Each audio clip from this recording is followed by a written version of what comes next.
Okay, Physics 11H. Gonna make a little video here going over a few of the review sheet questions. All right, so this is Unit 1 review sheet questions. We'll talk about number 1. We'll go over the quiz we took. It's very similar to number 1 on the review sheet. Number 2, we will do in class. Number 3 is a little bit different.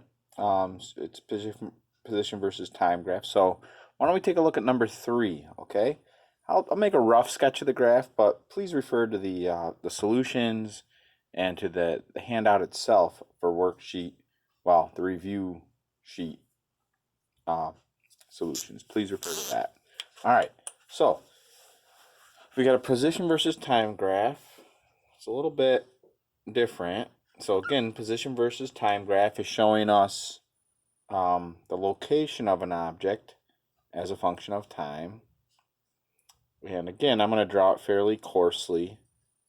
So this is x position in meters. This is time, t, in seconds.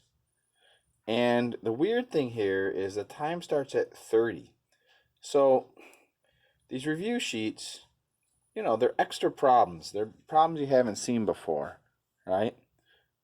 They're variations on problems we've done in the packets, right? So really it's going to go to 55, right?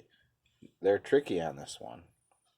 This is actually from a old curriculum that I used to use. I still use a lot of it in my sheets, but try to tailor the sheets a little more to the regents and trim down some of the stuff so we can get through the curriculum. But anyhow, it looks like that's probably 25 where its position ends. All right, so it says find the average velocity from 30 to 40 seconds. All right, so average velocity. Symbol for velocity is a V. Symbol line over it means average. Average velocity is always displacement over the time. Bug flying around here. All right, is always the displacement over the time. So the displacement is the net change in position. So when you have a delta symbol, and we did this in class today, we talked about this, or maybe yesterday, you can always write a change in position or change in something by final minus initial. Like in chemistry, you might have a change in pressure or a change in temperature. And you do final pressure minus initial pressure for the change. Now T here, time. Really, there probably should be a delta in front of that, right? But in physics, lowercase t is always implied that that's a time interval, not just a single time, a time interval. So we still just leave it t. So final minus initial position over time, average velocity. All right. So from 30 to 40 seconds, all right, you got to read that scale carefully. Final position is 10, right? 10 meters. The initial position minus the initial position. The initial position was 30. Over a time of 30 to 40, that's a time interval of 10 seconds. So it's 10 minus 30 over 10, which is negative 20 over 10, which gives us an average velocity of negative 2 meters per second. That's from 30 to 40 seconds. Sometimes you should maybe note that, So the average velocity is negative 2 meters per second. So the slope of this line, right, is negative 2 meters per second up until that. Now it asks us for the average velocity from 40 to 50 seconds. So that's going to be to here. All right, so the average velocity is change in position over time. I usually don't write out x minus initial. I usually just, I say, okay, its position changed by positive 10 meters from 40 to 50. All right, but I'll write it out for you this time. The final position is 50 meters minus the initial position, not 50 meters, 20 meters, right, because it's at 20 there, and minus 10 meters. Final minus initial over the time of another 10 seconds. So we're going to end up with 10 over 10 meters per second. It's positive. So V average from 40 to 50 seconds is positive 1 meter per second. The slope of the line here is positive 1 meter per second. Slope of position versus time is velocity. All right, if as long as the slope's constant. So you can't use the slope to determine the average velocity across this whole time interval. You can only find it for each section individually. All right, now this is where things change. All right, so I'm going to erase this stuff, and we're going to answer the average speed question from 30 to 50. All right, and average velocity from 30 to 50. So I've told both halves of class the story about, the hike that I went on with my friends that time. Remember that? We went on this long hike. It said it was only supposed to be 3 miles, but that was the straight line distance. Ended up being something like 4.5 miles or something. So this is a little exaggerated. But when telling stories about your brother-in-law, it's often fun to exaggerate them. But anyway, the difference between displacement and distance is illustrated by this, right? Straight line, this is your displacement. You started here, you ended here, you displaced yourself 3 miles at an angle of 20 degrees above horizontal. The distance you walked, though, to do that, if you had a pedometer or were using a GPS tracker, you walked 4.5 miles to get there. So average velocity is displacement over time, right? And I've written this a few times now. So average velocity is displacement over time, which displacement is that net change in position that we just calculated. Average speed is distance over time, right? So let's go ahead and figure out the average speed from 30 to 50 seconds, all right?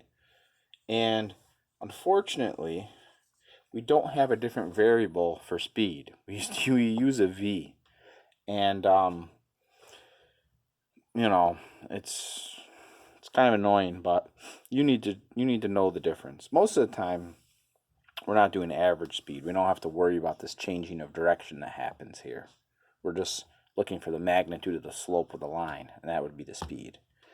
But anyhow, average speed equals distance traveled over time. So what's the distance this person actually traveled, or this object? Does it say what it is? No. A bird. Yeah.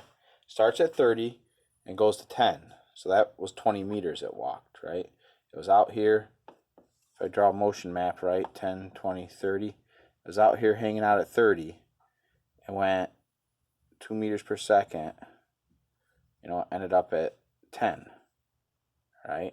So it walked so far 10 meters. And then it turned around and walked forward again, or walked, I shouldn't say forward, to the right in the positive direction, and did that for another 10 meters that way. I'm sorry, this was 20 meters. 20 meters in the negative direction, and then 10 meters in the positive direction. So the total distance this person walked, or this bird flew, was 20 meters. Or 30 meters. 30 meters in a total time now from 30 to 50, that's 20 seconds. So the average speed is 1.5 meters per second. We don't put a sign on that because it changes direction along the way, right? Changes direction along the way. Now, part E asks us to find the velocity at 35 seconds. Okay, so at 35 seconds, that's right here. Well, the velocity at an exact time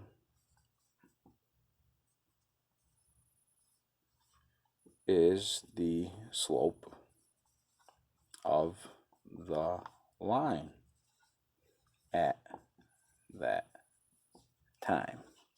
So v at 35 seconds is whatever the slope of the line is at 35 seconds. Well, we just calculated the slope of the line over that whole time interval from 30 to 40 is negative 2 meters per second. So that means the velocity at 35 must be negative 2 meters per second. It's negative 2 meters per second at 30, 31, 32, 33, 34, 35, 36, 37, 38, 39, 40 seconds. That whole 10 seconds, it's moving with a velocity of negative 2 meters per second. What's the speed at? You know, and let me show you something. One of the things you can do to indicate the difference between speed and velocity is you put an arrow over top of the V. And that makes it what we call a vector quantity. Now, we'll talk a little bit more about vectors and vector quantities as we move forward here. I don't like to throw too much information in this first unit because it gets kind of crazy. But velocity is a vector quantity, has a direction. That's the sign. Speed, if you write the V technically without the vector over it, you could consider it speed. Speed at 35 seconds is 2 meters per second. The car's moving 2 meters per second. Speedometer, right? The bird, right? If we had a meter on him and we said, how fast is this bird flying? It'd be 2 meters per second. The negative tells us it's moving in the negative direction. The speed of it is 2 meters per second. The velocity of it is negative 2 meters per second. That's subtle. That's a subtle difference, but it matters. You know, in your car, your speedometer tells you your speed. You're going 65 miles an hour on the thruway. Well, if you're heading towards Buffalo, you're going 65 miles per hour west, typically. So therefore, your velocity is 65 miles per hour west. Your speed is 65 miles per hour. Your direction is west. You put them both together, you get velocity. All right, let's move on this worksheet here, this review sheet. Oh, I guess I went past. Oh, that's is it out of order? That's what it is. The solutions are out of order. Okay, sorry about that.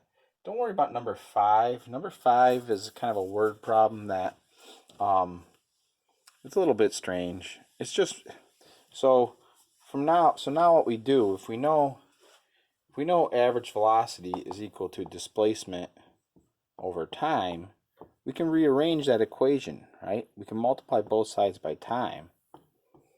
And we can say displacement must then equal average velocity times time. Right? Displacement, you can tell how far something moves if you know how fast it's moving, and you multiply by how long it's moving for. So that problem isn't that bad, really. It says it after driving for 450 meters. So the car's already moved 450 meters, right? After it's moved 450 meters, it then travels at a crazy speed of 95 meters per second. So that's its speed. Now its average velocity is going to be 95 meters per second for the next 12.5 seconds. How far will it be from the starting line, which is over here? All right. So all you do is, okay, for this part of it, delta x equals 90. And I'm sure most of you could probably figure this out, but you know, this course is one where it's, you know, some kids, this is very hard, I'm moving way too fast. Other kids are like, Harmon, this is painfully slow. Well, I'm sorry, but I gotta help everybody. So, depending on the pace, you know, you're gonna have to ask me questions. So displacement equals 95 times 12.5 seconds. Look, the seconds cancel. So you get 1,190 meters. So that's just for this part, though. The total displacement now for the whole time interval is delta x. I could call this like delta x1, delta x2, delta x total.